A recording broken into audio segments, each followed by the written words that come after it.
welcome to our Facebook broadcast. Unfortunately, we weren't able to go live this evening, but I'm delighted to be joined here this evening with Dame Sheila Hancock. You're incredibly welcome, and thank you so much for giving up your time to spend talking to me this evening.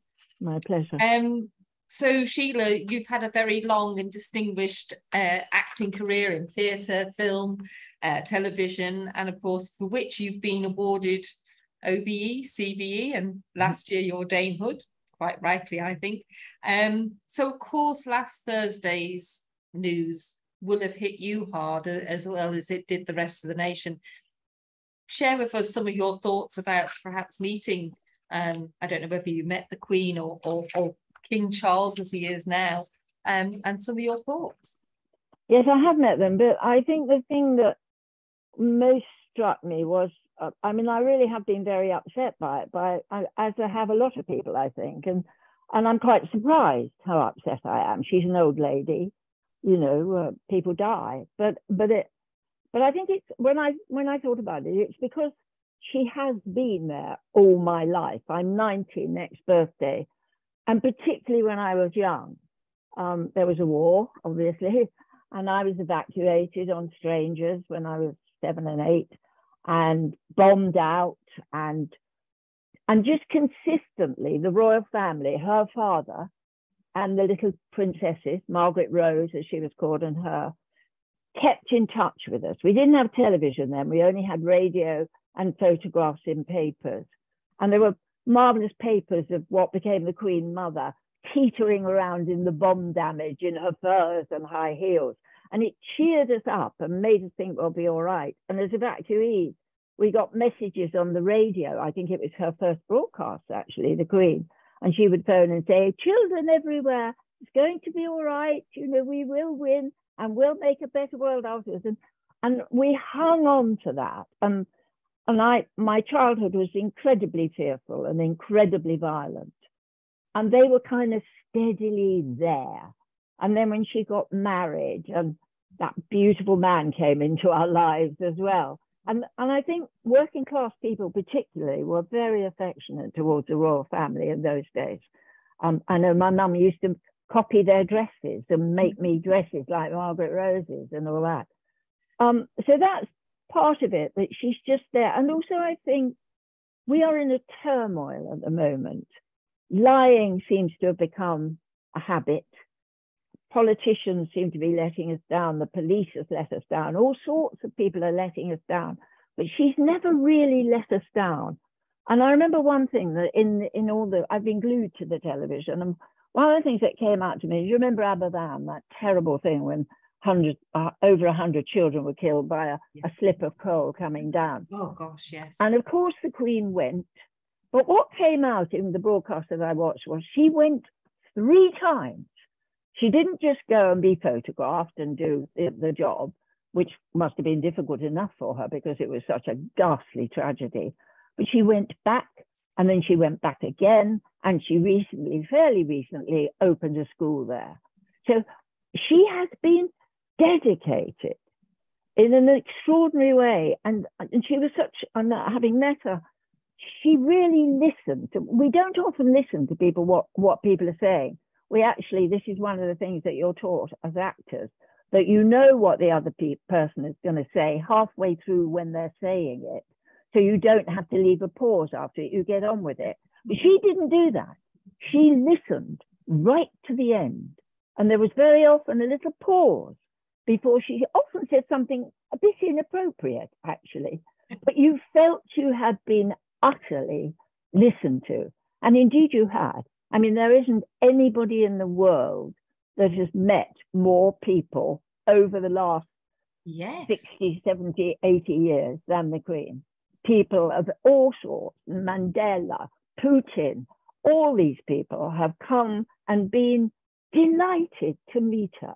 She's done a lot for our prestige as a country, and hopefully the King will continue it. But nobody will quite replace her. Hasn't it? In the news reports, so many people their stories of meeting her and feeling like she truly was in that moment. Absolutely. focused on them. And what a wonderful, wonderful quality. It is. I mean, one child that they recorded who lived in Grenville, which is up the road from me, and this little kid said, you know, when she came, we felt that we had been noticed, that people knew what was happening and they knew how unfair it was and all that, and the world was listening to us. You know, and this was a small child of color, and she had that presence. Absolutely felt the contact with the Queen. So she was an admirable woman, I think. Yeah, absolutely. And she will be, I think we've all felt it, her loss. So, but those who met her even more so. Yeah. I'm thoroughly enjoying reading your book, Sheila. It's an old rage. And we were just talking before we started recording that I said, why was it called Old Rage? You know, are you this angry woman? But you said there are lots of things to be angry about. Well, there are. I mean, what happened was the publishers asked me to write a book about old age because, you know, my books have really done quite well. And I think they thought that would be a good idea. And I did too. And I thought I could write a book about how nice it is. You know, you don't have to be frightened. You have time to do things. And, you know, I imagined it would be that sort of book. And I started to write that sort of book. And then what happened was that my sister died. One of my daughters got grade 3 cancer. I got rheumatoid arthritis, coronavirus, lockdown, dare I say, Boris Johnson, all sorts of things happened that made it impossible to write a book that was about how lovely it is to grow old, because I was feeling so sad and frightened and worried about the future of my country that it became, and then it became, I was angry at the people that I thought weren't dealing with things well enough. And it isn't all rage. I mean, I hope you'll agree there are some moments of there's discovery. some excellent moments in there as well, though. Very humorous moments. I would highly recommend it. I like the idea of women, old women, being angry. I'm fed up with us expecting to be contented and wise, neither of which I am. So. Well, I think I'd love to follow in your footsteps. I feel like I'm going that direction. I get very angry about things. But talking about, you know, that time when you were diagnosed with rheumatoid arthritis, and I just got to it in the book last night, actually, when I was reading it. I just said to Sheila before we started recording that I'm going to bed with her every night beside me. But you were dealing with the loss of your beloved sister and your daughter going through, you know, terrible time with stage 3 breast cancer. Do you feel that it was the stress of all of that that really was the trigger for your rheumatoid arthritis? Yes, I do. And I think it's the trigger of all the flares I get now. There's no doubt that stress is. I tried, I mean, one of the first things I did is I went on strange diets, and I became a vegan for a while and all that sort of thing. And I do think that's quite important. But there's no doubt that with me, stress is number one cause.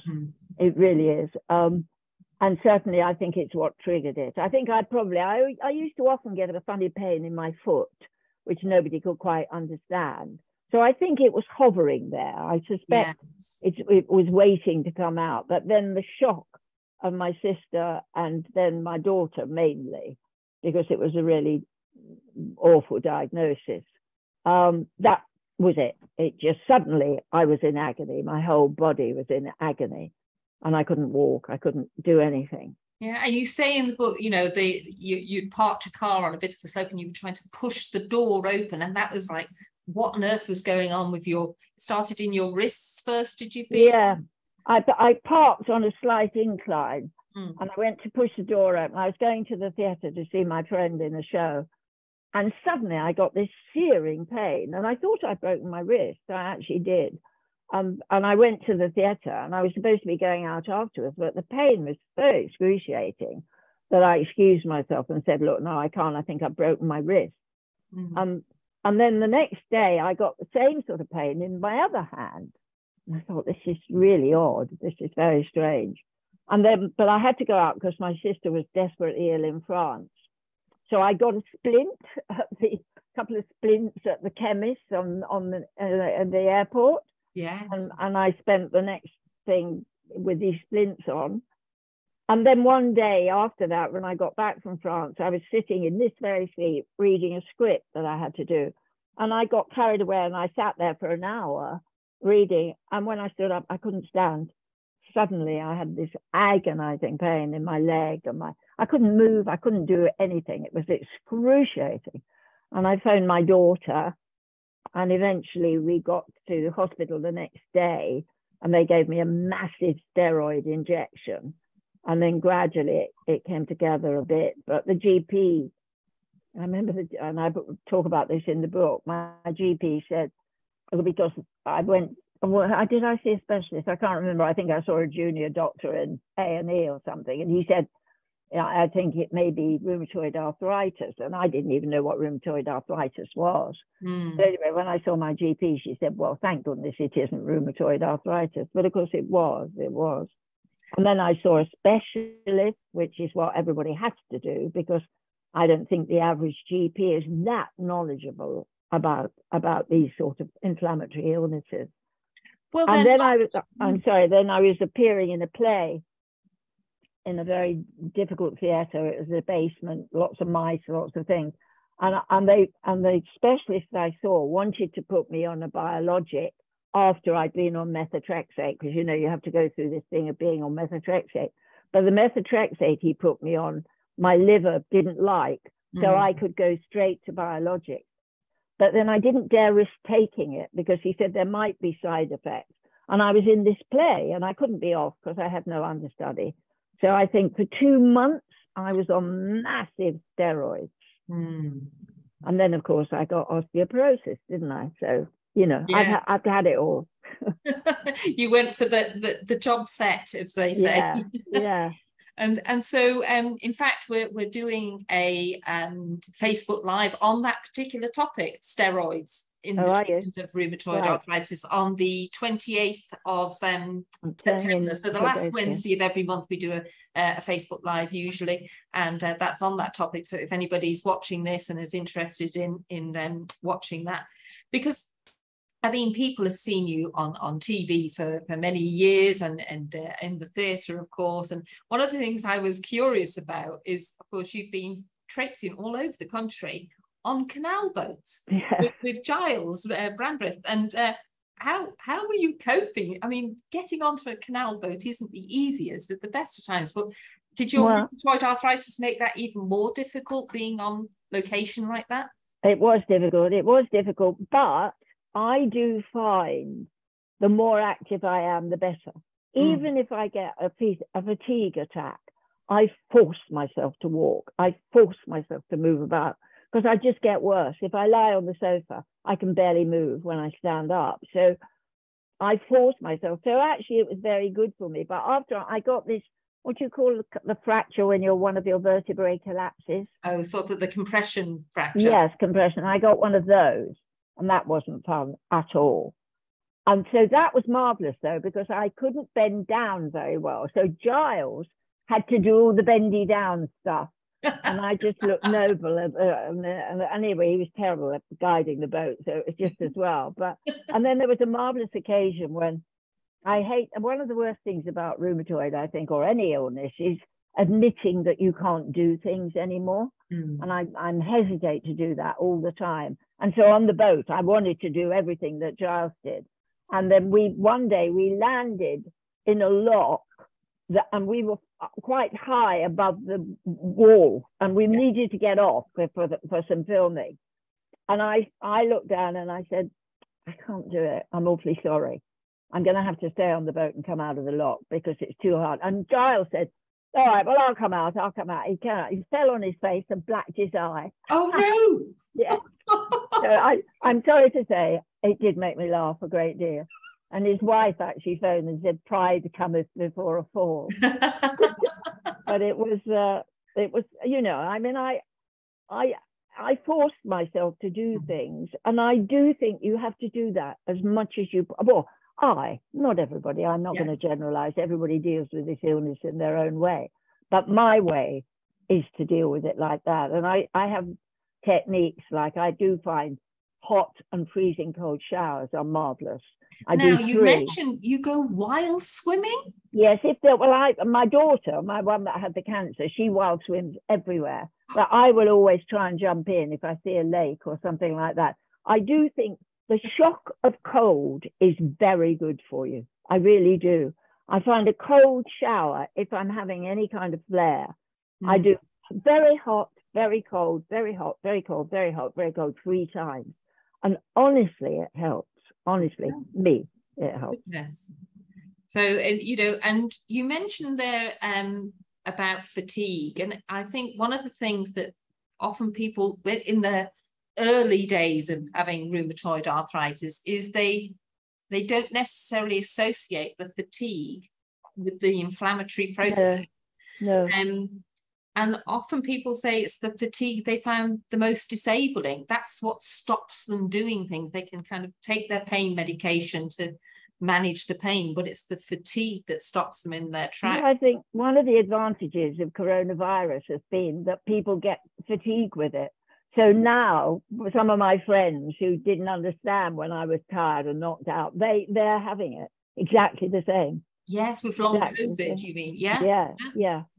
I think people are more aware now of their immune systems, because of course that's, COVID was attacking the immune system, and that fatigue that comes along with it. Yeah, I think they now know the difference between being tired and fatigue. Yes, totally different. I didn't know until I got it.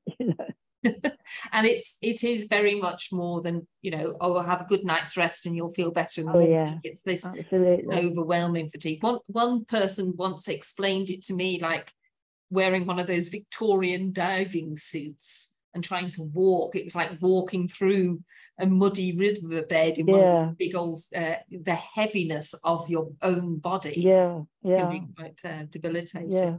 So one of the things we're asking people to do during RA Awareness Week is to send us messages or little video clips or something about what people have quite helpfully tried to say, oh, you've got this, you should do this. Now, you talked about some of the diet things that you tried. What's this weirdest or strangest thing that somebody has said to you about, this will help? Well, I don't know that. I can't remember anybody giving me much advice, but I can remember. I do know that people don't know what it is. Do you know? I mean, there's a terrible. Oh, you've got a bit of arthritis, have you? You know, and they don't realize it's an autoimmune disease. And I think, I'm sorry to say, I think some GPs don't know that. And I know an awful lot of people who are wandering around. I told you before we came on air that I've been working on a film, and my dresser that works in wardrobe took a day off, and I discovered it was because she was in agony. And when she was 5, she was diagnosed with juvenile arthritis, and they said she was just a naughty girl being difficult, and she was trying to get off school. So she had no treatment, and now she's got proper rheumatoid arthritis and still was having no treatment. She was so bad that she had to have time off school or off work, and she was taking a few paracetamol. So I said, look, come on, we've got to get you to a specialist, girl, because there's now drugs and things that control this. I mean, I couldn't, the pain that I had at the beginning and how disabled I was, I couldn't have lived like that. And it's the drugs that have saved me, without a shadow of a doubt. They have transformed me. Methotrexate, I'm on methotrexate, tocilizumab, and I take prednisolone. If I have a very bad flare, I'll sneak a little couple of them. But it took me ages to get off steroids. I had to do it, slowly.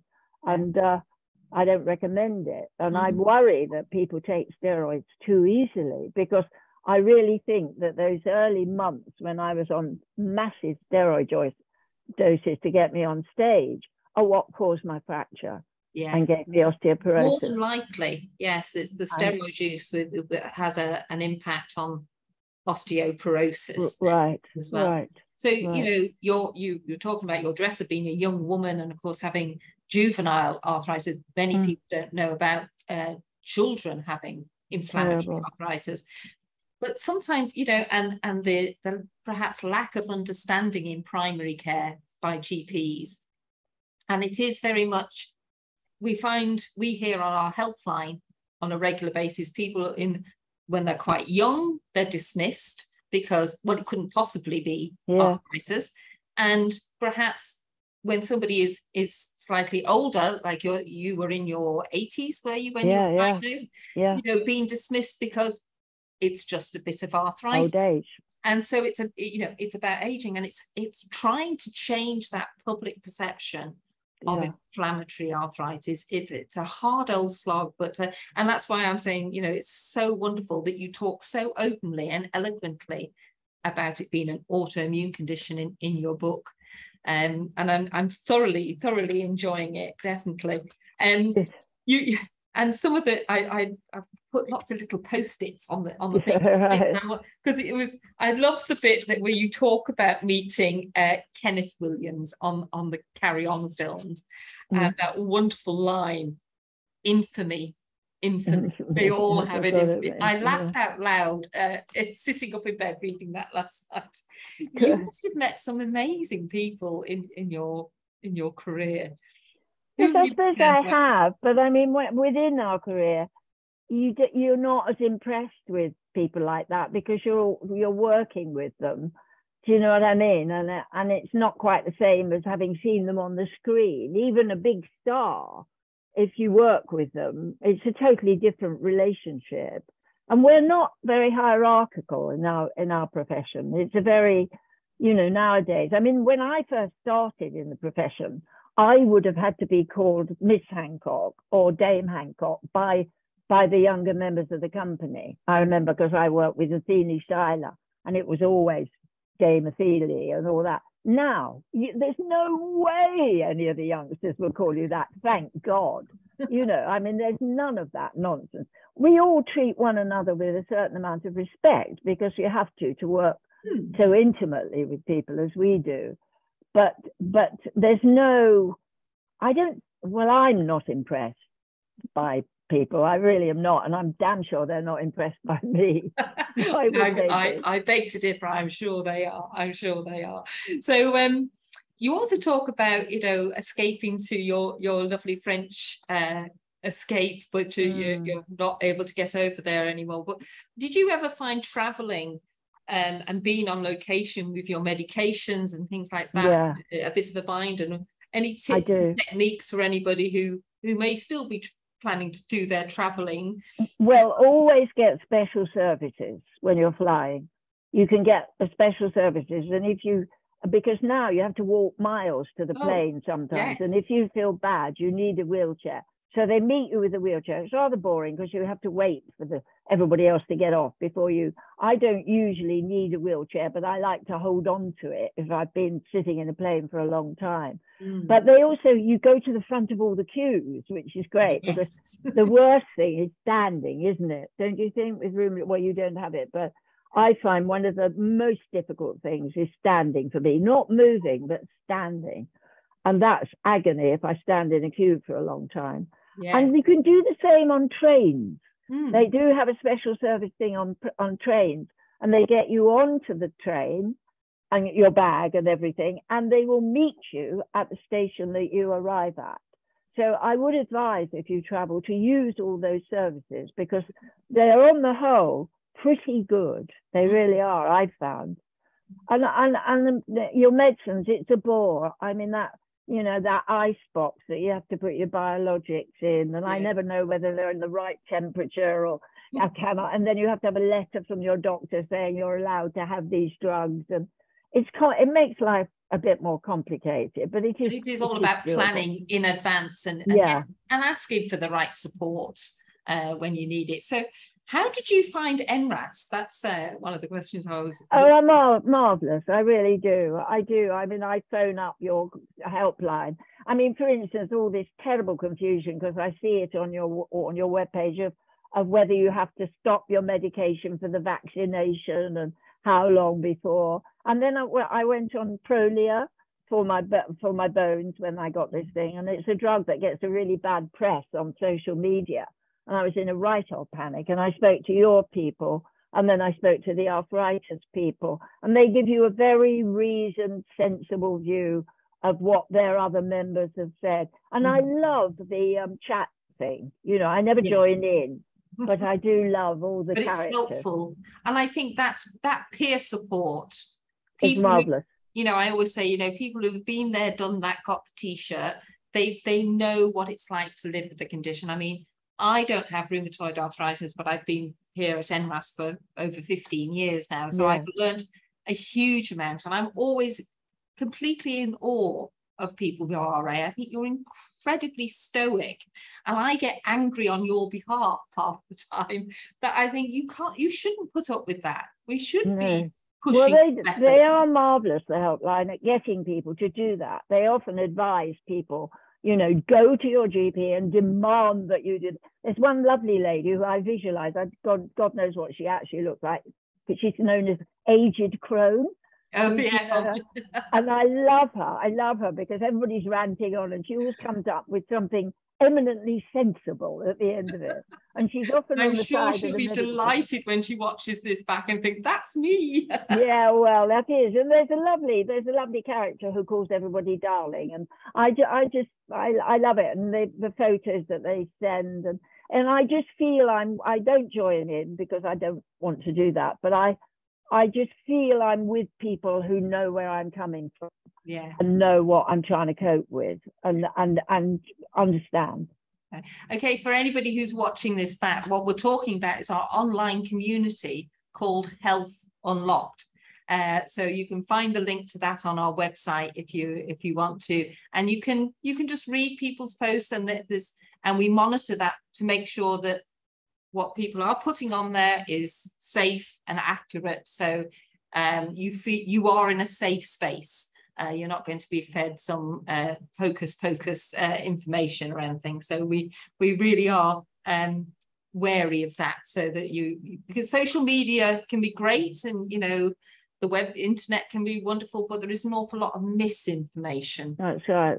So we would always say, you know, make sure you go to the right people. So who was it that told you about NRAS, or how did you find out? I probably Googled rheumatoid arthritis, as you do, or a drug or something like that, and somehow I got to you. It wasn't a person that told me. It was certainly, I found you on the web, and I'm so glad I did. And I tell everybody about it. Anybody that's having a problem, I say, get onto them, because they really are supportive and knowledgeable. And also, I know that you're campaigning. I understand that you're backing some of the research that's going on to the link between stress and rheumatoid. Yeah, we did a major survey ourselves. This is our own research that we've been doing about the link between stress, either triggering RA in the first place. Lots of people say it was going through, you know, losing their job or losing a loved one, or going through a, you know, quite a stressful situation in their life, and then how stress can trigger flares as well. And we had over 1,200 responses to that survey, and it was a long survey. So we really thank you, anybody that's watching this, that if you completed that, we are doing the analysis of that data now, and we hope to have the report before the end of the year. And that goes presumably to the medical profession, does it? We will be, you know, hopefully presenting it at conferences next year. Great. And sharing it. But what it will tell us is, where are the gaps that need to be filled? You know, we don't talk about reinventing wheels. If there's a good resource about something, we'll signpost to it.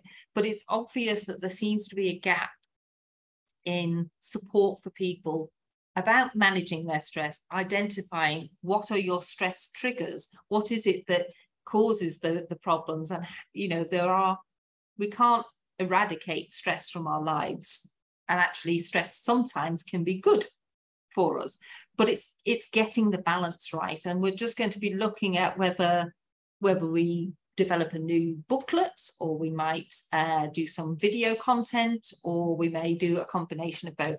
But we'll wait until we have that analysis, and then we'll see what we can do to support people. Well, what I'd like to see is, I mean, everybody always says you must control your stress. That's really difficult. I'd like to see a few drugs Do you know what I mean? Rather than my tosamilibab, I'd quite like them to say, well, this will help your stress. I mean, I know there are things out there, but I think, you know, that's you. If you go and you've got some kind of awful mental illness or something, anxiety, chronic anxiety, but I'd love to see if there is a little pill that one could take that would go alongside methotrexate. I might as well swallow one of those as well, and see if that helped. I mean, you know, not just saying control your stress, but actually medically look and see what we can do. Or at least measuring your stress levels. I think that's the, you know, working out what are the as I said, the triggers for stress. But, you know, it's all about holistic care. You know, the medications, absolutely. I mean, you were then, you know, diagnosed back in 2017, 2018. You feel that it's well controlled now with the medications, but it's also the other things that you do. As you said, you keep busy. Yeah. I go to the gym. My legs are getting wobbly now. I mean, when you get to my age, it's slightly worrying because you don't know whether it's old age. Do you know what I mean? I was saying to a friend of mine, I said, look, some of this bloody thing, this illness, I'm not walking like I did. And she said, well, you're nearly 90. You're not likely to be sprinting along by the river. So I suppose that's true. And it's very difficult to accept that because, you know, and to know whether that's true. I don't see any reason why I can't keep my muscles in trim when I'm this age any more than when I was 80. I think that's amazing that you do go to the gym. Of course, the gym sometimes frightens some people about going in there, but just doing any sort of exercises is weight bearing exercises and things like that, I think are crucial. I really do have this image now of you, Sheila, sort of bench pressing. I do it with the machines. I used to do weights a little while ago. I used to do weights, but I've stopped that now. And I now do machines that do the weights for me. Do you know what I mean? Because my great problem is standing up straight, because I have to appear on stage, so I've got to stand up straight, like I'm hunched over now. And that does help. All those machines really help you get your shoulder back. They really do. If I don't go, I notice a difference. Really? So if you miss a few sessions, you're craving. Absolutely. Miss one session, and I'm not as good as I was. You're an inspiration. And so I can't believe you're going to be 90 next year. February, isn't it? Have you got anything special planned? No, I hate planning something. No, my family keep on and on about you've got to have a party, you've got to do this. I don't like parties. I'm deaf. I can't hear properly. You know, everybody's shouting and they all have a lovely time, and I don't like it. So I think what I'm going to do is I'm going to probably take them away to a hotel somewhere where the kids can have fun and we can be quiet and I can get away from them. You know, have some nice family time. So how many grandchildren do you have? I've got eight grandchildren. Yeah, now so the eldest one is a teacher, I'm proud to say. So they go right from that down to 13 now, and but they're getting lovely now because they're grown up, and it's the relationship is wonderful, and I really enjoy them. So I think that's what I'm going to do. But I wouldn't do anything, honest to God, I wouldn't do anything if it weren't that they were expecting me to. And I keep saying, I mean, the wonderful thing about growing old is it's a wonderful excuse to be awful. Do you know what I mean? I mean, if I'm out to dinner with them particularly, and they're all being noisy, and I actually say, I'm really bored with you now, I'm leaving. I can't stand the noise, I'm going. And they just say, oh, poor old soul, you know, she's getting a bit old. And it's wonderful. And you can do it when you're old. You can be vile. And everybody puts it down to you're getting dementia or you're old or something. So I play on that. I look forward to that, I think. Yeah, it's good. So probably my daughter would say I'm quite vile, or my son might say. They probably would. They probably would. They all do, don't they? Well, Sheila, it's just been an absolute delight talking to you, and we'll get this out on our Facebook one way or the other. For those who were expecting to see this live on the 14th of September, I'm sorry it wasn't, but you will get to see it now. Well, thank you to NRAS for me. I mean, you've been hugely helpful to me, as is the Arthritis Society. It's so wonderful with one of these illnesses to have somebody know that there are like-minded people supporting you. It's wonderful. So just in closing, I often ask people with RA, if you had to describe your rheumatoid arthritis to somebody who knew absolutely nothing about it, how would you do it? And I remember one lady saying she grew up in a pub. Her parents were landlords and landladies, and I think they lived young. And she said, it's a bit like your rheumatoid arthritis is like a pub. You're never quite sure where the fight might break out.